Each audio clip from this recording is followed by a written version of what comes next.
Welcome back to DNA on the Go. Today I am doing a review of Wheel of Time episode 5.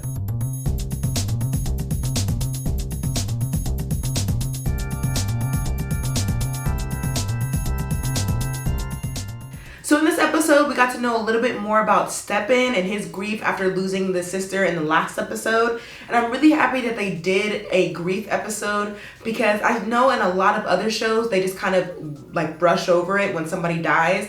But you see with Stepin how much the sister meant to him, because he talks about their past and how they became one. And I love the scene with Nynaeve when he's like, I don't want to lose the pain, and she's like, the pain will always be there, and he's like, thank you, because he wants to keep that piece of her with him. And so that's a beautiful moment. I really like how they did that in this episode. And another thing I really loved was learning some more information about Matt and Rand, and how Matt's trying to figure out what's going on with him. And like, is it the Fade that killed that family, or was it him that killed the family? Is the Fade a part of him? Is he the dragon reborn?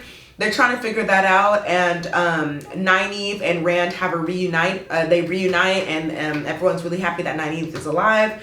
And Rand doesn't even want to go to the White Castle because he's like, will what happened to the guy who was faking the dragon happen to Matt? They don't want to lose Matt. They don't want that to happen. And so they're trying to figure out that situation. Is Nynaeve playing both sides? Is she kind of Two-Faced in a way, because she's working with the sisters at the White Castle, but then she's also like, well, maybe we can't trust them. So it's kind of interesting, that relationship that Nynaeve is having, and we're gonna kind of try to figure out what's going on there. And then my favorite thing about this episode was learning more about Nguyen's and Perrin's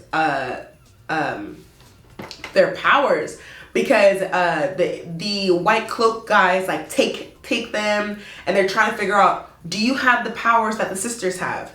And Egwene is like, no, I don't. And he's like, well, and here's the ultimatum: either you show your power and I kill him, or you don't and I kill you. And so they kind of trying to figure out, what are we gonna do here? And so Child Vaylor comes back and is like, so have you made a decision? They haven't made a decision. So he goes and tries to kill Perrin, and then Egwene is like, all right, here's my powers, and she shows like this fire power that really doesn't do anything to Child Vaylor. But then I think that she lets Perrin go. I think that was like a misdirect, and she like lets Perrin go. Perrin shows like this, he does like this wolf growl or whatever, and it's kind of like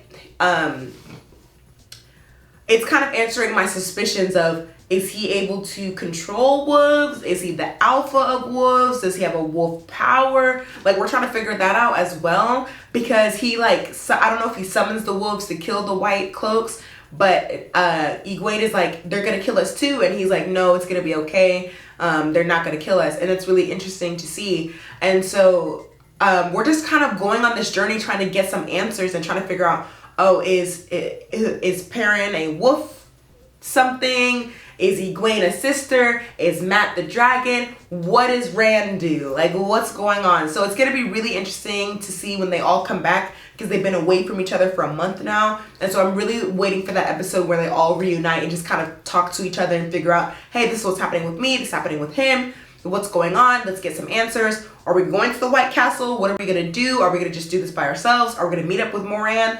What's going on? I really am enjoying this episode. I gave this episode a 9 out of 10 because I really love the grief. I love knowing more about what's happening with the kids, or they're my age, so with the younger adults.